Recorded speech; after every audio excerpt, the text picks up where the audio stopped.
په سلامونو او نیکو هیلو مو هرکلی کوم قدرمنو دوستانو.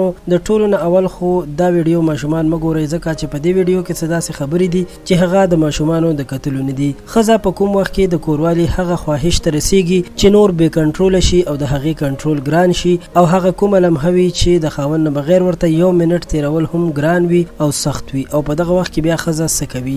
دا ټول ضروري معلومات او پټ رازونه نن د پښتو پوسټ په دې ویډیو کې تاسو سره شریکوم چې تاسو د دې هر څه نه خبر شئ او زموږ چینل مو که تر اوسه نه وي سبسکرایب کړی نو همدا اوس پښتو پوسټ چینل سبسکرایب کړئ چې زموږ راتلونکي ویډیوګانې تاسو ته په وخت ورسي. درنو ملګرو، کوروالی کول د واده کړې جوړې دپاره د خوراک په شان اهمیت لري. لکه څنګه چې د خوراک نه بغیر ژوند نه تیریږي، همداسې د واده کړې جوړې لپاره هم د کوروالي نه بغیر ژوند کول ډیر ګران وي. کله چې د ښځې ماشوم پیدا شي او تر 40 ورځو پورې هغه د خاوند نه جدا وي نو د دغه اوږدې ناپاکۍ نه پس چې کله ولامبي نو بیا یو منټ هم صبر نشي کولی او غواړي چې نور خاوند سره کوروالی وکړي. دویم، کله چې خاوند او ښځه په یو خبره باندې تکرار یا جنګ وکړي او بیا هغوی صلح کوي نو اکثره وخت په یو بل باندې دومره مهربانه شي چې بیا پکې کوروالی ته غاړه کیږي. دریم، کله چې خاوند ډیره موده پس کور ته راشي، یعنی په میاشتو یا په کلونو د کور نه بهر وي او مسافر وي او بیا راشي نو د ښځې نه نور صبر نه کیږي ځکه چې د خاوند جدایي د هغې صبر ختم کړی وي.